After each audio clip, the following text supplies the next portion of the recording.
नमस्कार। मैं साकेत सूरी टीम मासमा की ओर से जो MSCDCL के चेंजेस आए हैं अभी हम लोगों ने कल ही रिसीव किए। उन्होंने संडे के दिन भेजे थे, कल हम लोगों ने रिसीव किए हैं। वो चेंजेस के बाद भी हम लोगों ने कुछ पॉइंट्स नोटिस किए हैं, ये मैं सबकी जानकारी में डालना चाहता हूँ। और इस वीडियो के माध्यम से माननीय ऊर्जा मंत्री और प्रिंसिपल एनर्जी सेक्रेटरी जी को, इनको भी संबोधित करता हूँ कि वो लोग भी ज़रा हमारी तकलीफ़ों के बारे में जानें। सबसे पहले इसमें उन्होंने certification of site electrical contractor mandatory कर दिया है, जो कि आज से पहले किसी भी स्कीम में GCRT के ये नहीं था, मेडा में भी नहीं है, और दूसरे भी डिस्कॉम स्टेट्स के हैं, अडानी और टाटा, उन्होंने भी ये नहीं रखा है। उन्होंने उनका सर्टिफिकेशन मैंडेटरी कर दिया है। और MERC ने भी ये कहीं गाइडलाइन में नहीं दिया है, MNRE ने भी कहीं गाइडलाइन में ये नहीं दिया, और बेंचमार्क प्राइस में भी इसकी कॉस्ट इंक्लूसिव नहीं है। हमारे जोन बहुत बड़े बड़े हैं, अगर हमें ये सर्टिफिकेशन कराना पड़ता है, इतने दूर ले जाके इंस्पेक्शन कराना पड़ता है, तो ऑब्वियसली पर किलोवाट बेसिस पे और दूर जाने के आने जाने के चार्जेस उन्हें देने पड़ेंगे। तो अव्वल तो ये इलेक्ट्रिकल कॉन्ट्रैक्टर का पॉइंट पूरी तरीके से अवॉइड किया जा सकता था, बट अगर रखा है तो इसके प्राइस हमें कस्टमर से चार्ज करने का मौका मिलना चाहिए एडिशनली, क्योंकि हमारे प्रोजेक्ट कॉस्ट में हम लोग end to end electrical contractor खर्चा, एक 2 किलोवाट का सिस्टम में कहीं रिपोर्ट लोकेशन में लगाना है और वहाँ इलेक्ट्रिकल कॉन्ट्रैक्टर को लाने ले जाने का और चेक कराने का 3-4 हज़ार रुपये खर्चा आ जाए उसके सर्टिफिकेशन का, तो ये हम लोग कहाँ से बेयर करेंगे? इतना तो हमको मार्जिन भी नहीं है। तो हम चाहते हैं पॉइंट या तो हटा दिया जाए, या कस्टमर के ऊपर अगर इसका बर्डन चाहती है MSCDCL ज़बरदस्ती में डालना, तो वी कांट अवॉइड इट, वो कस्टमर पे करेगा। दूसरी चीज़, इन्होंने ये तो बिल्कुल अलाउ कर दिया है कि जो बिडर है ये सिलेक्ट कर सके वो किस जोन में काम करेगा, बट इन्होंने जो एलोकेशन है कि इस जोन को इतना एलोकेशन, और उसमें भी स्लैब को डाल के कॉम्प्लिकेट कर दिया गया। 25 मेगावाट बहुत कम है महाराष्ट्र के लिए, इसमें ये लोग इस जोन के लिए अलग, उस जोन के लिए अलग, इन्होंने ऐसे अलग अलग कर दिया है। मान लीजिए एक सक्सेसफुल बिडर को ये लोग बराबरी से कैपेसिटी एलोकेट कर रहे हैं, जो कि बहुत अच्छा कर रहे हैं। मान लीजिए आपको X कैपेसिटी एलोकेट होती है, और आपने जो जोन सिलेक्ट किया है वहाँ पे आपके कई सारे लोगों को वो X कैपेसिटी एलोकेट हो गई है। मान लीजिए 5 लोगों को एलोकेट हुई है और आपकी कैपेसिटी है 5X, और वहाँ पे उस जोन में अवेलेबल कैपेसिटी बहुत ज़्यादा कम है, तो आप कैसे करेंगे? मान लीजिए 10 लोगों को 50-50 किलोवाट एलोकेट हुआ और 500 किलोवाट उस जोन के 500 किलोवाट इन लोगों ने एलोकेट कर दिए, और उस जोन में जो पहले से इन्होंने कैपेसिटी रखी है वो 200 ही किलोवाट है, तो बाकी के 300 किलोवाट वो बंदा कहाँ जाके लगाएगा जो उसने जोन सिलेक्ट किया है? तो इसको क्यों कॉम्प्लिकेट कर रहे हैं? ये 25 मेगावाट बहुत छोटा होता है, समझिए हमारा राज्य बहुत बड़ा है, ये 1 महीने 2 महीने के अंदर ख़त्म हो जाएगी। इसको first come first serve basis पे रखिए, ऐसे कॉम्प्लिकेट मत करें। ऊपर से इसमें स्लैब वाइज भी इन्होंने कर दिया है। भाई जिस कस्टमर के पेपर रेडी हैं और उसके पास अगर लगाने वाला रेडी है तो उसको पहले प्रेफरेंस दी जाए, किसी के पेपर रेडी नहीं है तो उसके वजह से हम लोगों को परेशान करना ठीक नहीं है। आपने इक्वली प्रोपोर्शनेटली डिस्ट्रीब्यूट कर दिया, अब हम लोगों को जैसे जैसे कस्टमर आएंगे वैसे वैसे काम करने का मौका दिया जाए, नहीं तो MSCDCL भी परेशान रहेगी, कस्टमर भी परेशान रहेगा और टेंडर भी परेशान रहेगा। प्लीज़ इसे कॉम्प्लिकेट ना करें, ये कहीं भी MNRE के गाइडलाइंस में नहीं लिखा हुआ है। तीसरी चीज़ इंश्योरेंस में ठीक है, MNRE की गाइडलाइंस में इंश्योरेंस लिखा था, टर्म्स चेंज हुए हैं, अब सिर्फ सोलर का इंश्योरेंस नहीं होता। अगर कोई ऐसी कंपनी है जो सिर्फ सोलर का इंश्योरेंस करती है, ना बजाय कि पूरे घर का करे, हम उसे करने को तैयार हैं। ये सतीश चौहान जी ने बोला था कि ये पता करेंगे MNRE से कि इसमें क्या हो सकता है।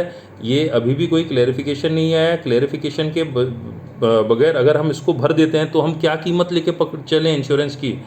इसके बिना क्या ये सही होगा कि हम टेंडर भरें? अगर किसी का 2 करोड़ का घर है और हमको 80,000 रुपये का सिस्टम लगाना है तो 2 करोड़ का तो हम प्रीमियम भरेंगे नहीं। तो जब तक के इंश्योरेंस का क्लैरिफिकेशन नहीं आ जाता तब तक कि हम टेंडर में क्या कॉस्ट इवेल्युएट करें कि हमें टेंडर किस रेट से भरना है, ये एक पॉइंट छूट गया है। इसके अलावा इस प्रीबिड मीटिंग में असीम गुप्ता जी ने क्लैरिफाई किया था कि सेंटर से अगर फंड्स होंगे तो वो बिना किसी डिले के इंस्टेंटेनियसली ट्रांसफ़र हो जाएंगे। अगर सब्सिडी की अमाउंट उनके पास होगी तो जैसे ही हमने प्रपोजल सबमिट किया वर्क कंप्लीशन के साथ, वैसे ही तुरंत हमें पैसे मिल जाएंगे। पर अगर सेंटर से फंड्स आए नहीं तो फिर इसका जिम्मेदार कौन रहेगा? ऑब्वियसली MSCDCL अपने रिजर्व से पैसे नहीं देगा, बिल्कुल सही, अपने पास से वो पैसे नहीं दे सकते हैं। मेरी ऐसे में रिक्वेस्ट है कि ये फेज़ के स्टार्ट करते वक्त MSCDCL को MNRE की तरफ से 30% टू स्टार्ट विद एक राशि मिलेगी, तो हमारी इस माध्यम से सिर्फ ये रिक्वेस्ट है कि जैसे जैसे वर्क कंप्लीशन रिपोर्ट हो जाए तो ठीक है, अगर सब्सिडी के पैसे नहीं आए हैं तो जो 30% राशि आपके पास एडवांस में आई हुई है वो कम से कम वेंडर की आप रिलीज़ कर दें। 70% भले ही आप बाद में करें तो थोड़ा सा एक वेंडर को सहारा रहेगा। एमएसएमई सेक्टर ऑलरेडी परेशान है, ये और परेशान ना हो, ये मेरी आप लोगों से रिक्वेस्ट है। जो आपके पास फंड्स ऑलरेडी अवेलेबल है उसे रोक के कोई मतलब नहीं है, वो कम से कम रिलीज़ करते जाए। नेक्स्ट जो है, आपने बिल्कुल सही मेंशन किया है कि वेंडर को भी और बेनिफिशियरी को भी दोनों ये अपने एक दूसरे को रिजेक्ट कर सकते हैं, बट इसमें आपने सिर्फ 3 दिन का समय दिया है। अगर मान लीजिए मेरा जोन बहुत बड़ा है और मुझे 200-250 किलोमीटर दूर से कोई ऑर्डर आता है और मैं वो ऑर्डर करना चाहता हूँ, बट वो साइट फिजिबल है कि नहीं उसके लिए मुझे वहाँ जाना है, मैं आज ना जा पाऊँ, या कस्टमर बोले कि भैया आप सैटरडे संडे को ही आना जब मैं घर पर रहता हूँ, तो इसमें रिजेक्शन के लिए मुझे 3 दिन का जो समय दिया गया वेंडर्स को, ये बहुत ज़्यादा कम है। ये कम से कम 10 दिन या 12 दिन होना चाहिए, क्योंकि जोन बहुत बड़ी बड़ी हैं, लोग कई दफ़ा सैटरडे संडे को ही बुलाते हैं, तो इट इज़ नॉट पॉसिबल कि हम लोग साइट का इंस्पेक्शन तुरंत 1 दिन में करके और 2 दिन के अंदर रिपोर्ट दे दें। इट इज़ नॉट पॉसिबल, ये समय सीमा 10 से 12 दिन होनी चाहिए। इसके अलावा जो है, इन प्रीवियस टेंडर आपने पॉइंट नंबर 67F में बिल्कुल क्लियर किया था कि रिमोट मॉनिटरिंग जो है उसका हार्डवेयर तो जो है वेंडर प्रोवाइड करेगा, पर उसमें जो इंटरनेट कनेक्शन है घर का वो तो कस्टमर की जिम्मेदारी है ना, और उसका हर महीने जो वो रिचार्ज करता है नहीं करता है कस्टमर की जिम्मेदारी है। ये किसी प्रकार से उसके घर में इंटरनेट कनेक्शन लगाना या उसको हर महीने रिचार्ज कराना ये एक वेंडर की जिम्मेदारी तो नहीं हो सकती है। और ये आपने पिछले टेंडर में बड़े क्लियरली मेंशन किया था, पता नहीं किन कारणों से इस टेंडर में आपने वो कंडीशन ही हटा दी है। अब अगर मान लीजिए कस्टमर के घर में इंटरनेट नहीं है तो हम लोग जिम्मेदार हैं क्या, या उसने अगर हर महीने का रिचार्ज नहीं करा तो हम लोग तो जिम्मेदार नहीं है। तो ये कंडीशन निकाली क्यों गई जब पहले सही तरीके से कंडीशन थी। ये ज़बरदस्ती की परेशान करने वाली चीज़ें जो है, मेरी रिक्वेस्ट है एमएससीडीसीएल ना करे। अगर मान लीजिए अगर किसी के घर में इंटरनेट कनेक्शन और कनेक्टिविटी नहीं है तो जो 75% परफॉर्मेंस रेशियो हम लोगों को कहा गया है कि हमको मेंटेन करनी है और जो हमें क्वार्टरली रिपोर्टिंग करनी है एमएससीडीसीएल की वेबसाइट पे, ये हमारी जिम्मेदारी नहीं होनी चाहिए अगर कस्टमर अपने यहाँ का इंटरनेट कनेक्शन नहीं रख रहा है तो। इसमें हाँ, हम लोग एमएससीडीसीएल को इन्फॉर्म कर सकते हैं कि भाई वहाँ पर ये चीज़ नहीं है। ऐसे में हमारी जिम्मेदारियाँ खत्म, उसका सिस्टम डिस्कनेक्ट हुआ पड़ा है, हमें पता ही नहीं चलेगा वो डिस्कनेक्ट हुआ है। कैसे पता चलेगा अगर कोई एमसीबी ट्रिप हो गई या कोई फ्यूज़ चला गया है, तो हमें तो पता ही नहीं चलेगा।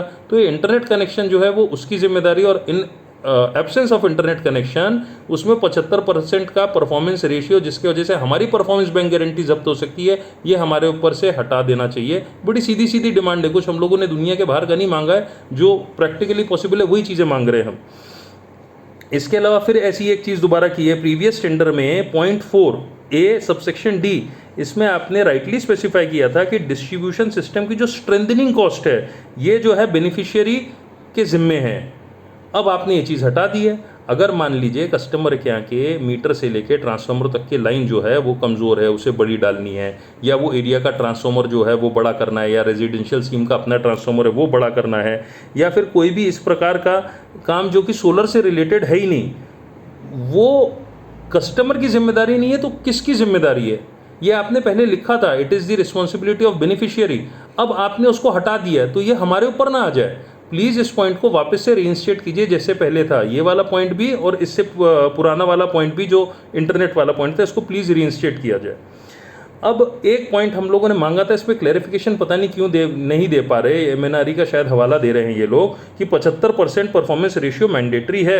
बिल्कुल मैंडेटरी है, बट कुछ केसेस में जब अगर मान लीजिए कस्टमर पैनल अपना साफ़ नहीं कर रहा, या उसके यहाँ कोई बगल में पेड़ उगाया या शेडो आ रही है जिसको वो छटाई नहीं कर रहा उसकी, या मान लीजिए कोई नया कंस्ट्रक्शन आ गया उसके बगल में, या मान लीजिए अनस्टेबल ग्रिड है, ग्रिड की स्टेबिलिटी नहीं है, कम ज़्यादा हो रही है जिस वजह से इन्वर्टर काम नहीं कर पा रहा, वो एमएससीडीसीएल की प्रॉब्लम है, या फिर कस्टमर हो सकता है कोई बोले कि नहीं भाई आप हमारे यहाँ पे नहीं आओगे, आप इसी समय आया करो, या सैटरडे को ही आओ या संडे को ही आओ, किसी प्रकार से कस्टमर हमको परेशान कर रहा है किसी भी रीजंस की वजह से, तो हम लोगों के पास में ये होना चाहिए कि हम एमएससीडीसीएल को कम्युनिकेट करें विद प्रूफ कि ऐसी ऐसी समस्या हमें कस्टमर दे रहा है और हम लोगों को यहाँ पे काम करने में तकलीफ हो रही है, तो हमारी परफॉर्मेंस बैंक गारंटी को आप प्लीज़ इफेक्ट मत कीजिए इससे। अगर हम लोग आपको प्रायोरिटी में पहले बता देते हैं, प्रायर इन्फॉर्मेशन देते हैं कि कस्टमर ऐसा परेशान कर रहा है। इसके अलावा 2 पॉइंट्स ऐसे और हैं कि जैसे पॉइंट 53A है, इसके सेकंड पैरा में ये लिखा है कि हमें CA सर्टिफिकेट देना पड़ेगा duly authorise signatory of EOI applicant, कि हम लोग कोई GST का रिफंड वगैरह देखिए, ये अगर हम MSCDCL को माल बेच रहे होते तो ये .53A लागू होता। हम MSCDCL को नहीं दे रहे हैं, कस्टमर को दे रहे हैं, तो इसमें आप लोगों ने पॉइंट कैसे डाल रहे हैं, बार बार गलती से डाल रहे हैं, प्लीज़ देखिए। इसके अलावा ये भी लिखा है कि statutory deduction will be made as per applicable rules है and rates for TDS worker welfare cess. अगर हम MSCDCL को माल बेच रहे होते तो ऑब्वियसली MSCDCL ये सारी चीज़ें हमसे मांगता, बिलिंग हम कस्टमर को कर रहे हैं, तो MSCDCL कैसे ये सारी चीज़ें डिडक्ट कर रहा है? प्लीज़ इसको पढ़िए, this is completely irrelevant to this tender. ये कहीं से कट कॉपी पेस्ट करके आप लोगों ने लगा दिया है, ये रिपीटेटिव मिस्टेक कर रहे हैं। प्लीज़ ये दोनों पॉइंट पे गौर कीजिए, इसको प्लीज़ हटाइए, ऐसे कन्फ्यूजन में काम करना पॉसिबल नहीं है।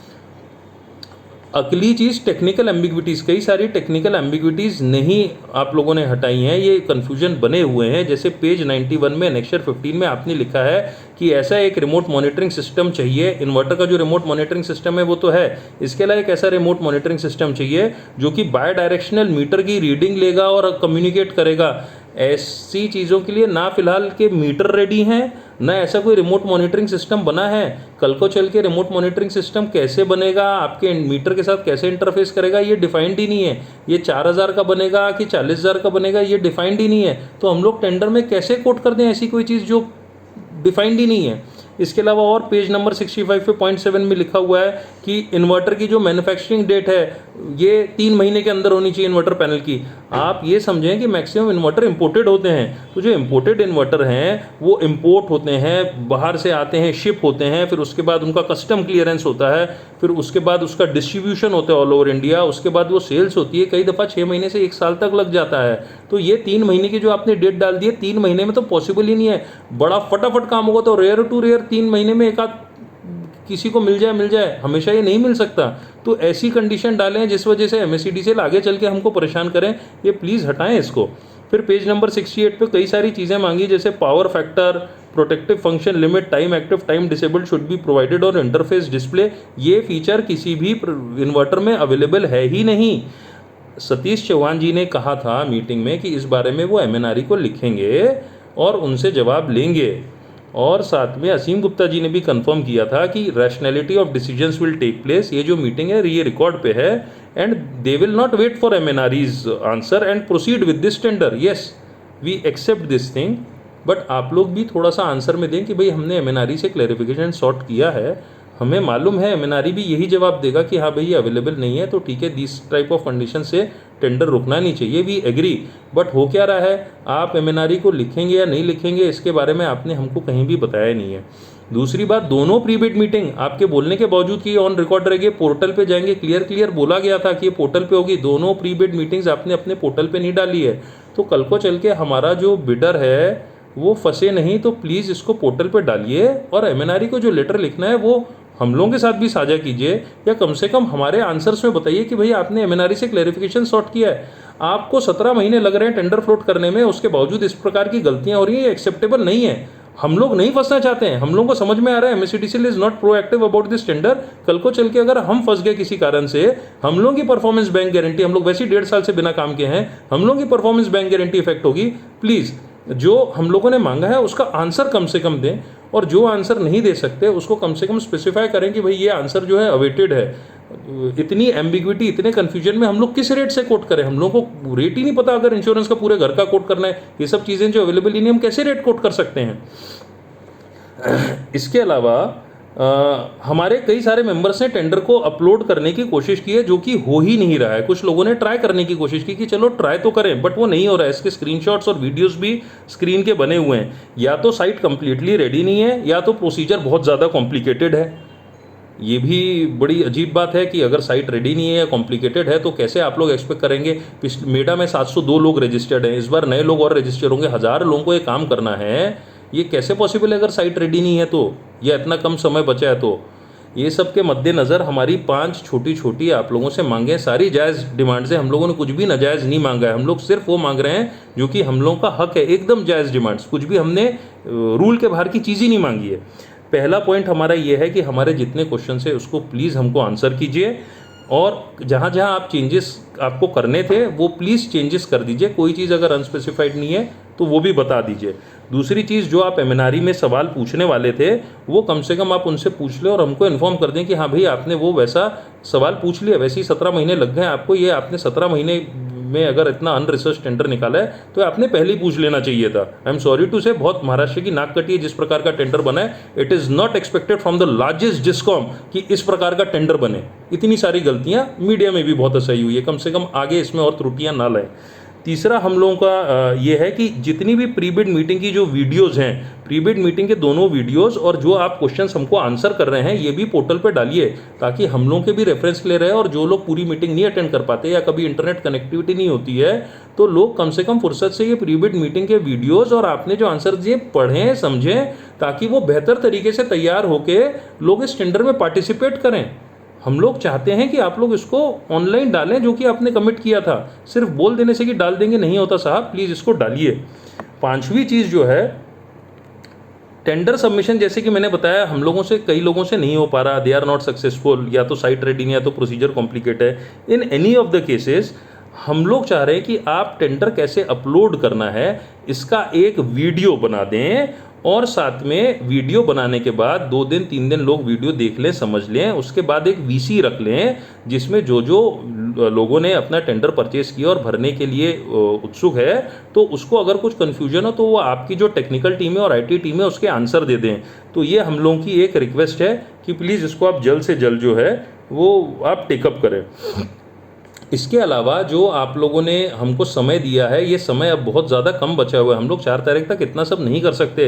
तो प्लीज़ हम लोगों की रिक्वेस्ट है कि एक तो थोड़ा सा टाइम का एक्सटेंशन दीजिए जब ये सारी चीज़ें क्लियर हो जाएंगी तो, और ये क्लियर होने के बाद 7 से 8 दिन का प्लीज़ हमको एक्सटेंशन पीरियड दीजिएगा। और ये जो आपने फिजिकल सबमिशन ऑफ पेपर बोला है कि इस तारीख तक बॉम्बे पहुंच जाना चाहिए, साहब आज की डेट में बहुत सारी postal services, courier services effective हैं। आज हम लोग जीपीओ से भी जाके अगर हम लोग स्पीड पोस्ट भेजना चाहें तो वो लोग वहीं पे बोल देते हैं कि 5 से 7 दिन लग सकते हैं। तो ऐसे में आपको थोड़ा सा फिजिकल सबमिशन के लिए आपके पूरे महाराष्ट्र में division, sub division, circle offices हैं, तो प्लीज़ उसको बॉम्बे पहुंचाने की जिम्मेदारी, किसी कारण से अगर पोस्टल डिले हो गया, कोई पोस्ट ऑफिस ही सील हो गया, कहीं पे कागज़ अटक गया, तो ये जिम्मेदारी हमारे ऊपर नहीं डालें। हो सकता है कोई कुरियर ऑफिस सील हो जाए, कोई कुरियर ऑफिस का मालिक जो है वो खुद क्वारंटाइन हो जाए, उसके ऑफिस में ताला लग जाए, तो प्लीज़ हमको ये एक तो समय सीमा तो बढ़ाइए ही बढ़ाइए, प्लस हमको इतनी सहूलत दीजिए कि हम आपके किसी भी डिवीज़न, सब डिवीज़न ऑफिस में आपकी रसीद, जो आपके पैसे भरे हुए हैं वो रसीद के साथ जो हमारे पेपर जो आपको फिजिकली ईएमडी एग्जामिशन के लिए या कोई और पेपर फिजिकली सबमिट करने हैं, वो हम आपके ऑफिस जाके सबमिट करें। कृपया हमें और परेशान ना करें। 17 महीने से हम लोग परेशान ही हो रहे हैं, अभी भी ये 3-3 बार ये कागज़ पढ़ के परेशान ही हो रहे हैं। कृपया जहाँ मिनिमम ह्यूमन इंटरवेंशन के थोड़ा अच्छे से काम हो सकता है उसको वैसा करें, हम लोग को इसकी फैसिलिटी प्रोवाइड करें। प्लस हम लोग चाहेंगे कि अगर मान लीजिए कोई आप हम लोगों के साथ मीटिंग करना चाहें तो हमारे 2 रिप्रेजेंटेटिव प्रकाशगढ़ आ जाते हैं। जॉइंट कमेटी नहीं बनी है, कोई बात नहीं। कोई अगर मीटिंग करनी है, कोई चीज़ को समझनी है, हमारी इंडस्ट्री की भी परेशानी समझिए, हम भी एमएसएमई हैं, हम लोग भी काफ़ी समय से खाली बैठे हैं। तो प्लीज़ अगर एक मीटिंग लेनी होगी तो हमारे 2 या 3 लोग आके पर्सनली मिल सकते हैं। हम लोग चाहते हैं कि महाराष्ट्र में टेंडर हो। इसके अलावा ये स्कीम ऑलरेडी काफ़ी डिले हो चुकी है। अब जो डिसीजन है वो कम से कम जल्दी आ जाए। जीसीआरटी सब्सिडी ये महाराष्ट्र की पब्लिक का हक है। Maharashtra one of the highest tax payers है और ये सब्सिडी सबसे कम आई हुई है, वो भी पिछले साल की है जो इस साल तक इम्प्लीमेंट नहीं हुई है। महाराष्ट्र के लोगों का हक है। हम नहीं चाहते कि ये सारी त्रुटियों की वजह से ये टेंडर जो है बाकी अगल बगल के राज्यों की तरह जैसे कोर्ट में चला गया और मैटर ठप हो गया। हम नहीं चाहते कि महाराष्ट्र की पब्लिक का लॉस हो। आप लोगों को ये सारे डिसीजन फटाफट लेने होंगे, इतना टाइम लग गया है, सारी चीज़ें क्लियर करनी होंगी ताकि ये टेंडर थोड़े सुचारू रूप से आगे बढ़े। प्लीज़ इसका तुरंत जवाब दीजिए। ये हमने सारे पॉइंट्स का लेटर जो है ये माननीय ऊर्जा मंत्री को, प्रिंसिपल एनर्जी सेक्रेटरी को, MERC को भी दिया है क्योंकि कुछ पॉइंट्स उनके अंतर्गत आते हैं, MNRE को भी दिया है और माननीय हमारे डायरेक्टर कमर्शियल जी को भी दिया गया है और चीफ इंजीनियर कमर्शियल को भी दिया गया है कि इसके ऊपर गौर करें और तुरंत से तुरंत रिप्लाई करें और तुरंत से तुरंत जो चेंजेस हैं वो करें और जो थोड़ा बहुत इसमें एक्सटेंशन देना है वो एक्सटेंशन दें ताकि लोगों को तकलीफ थोड़ी सी कम हो। धन्यवाद।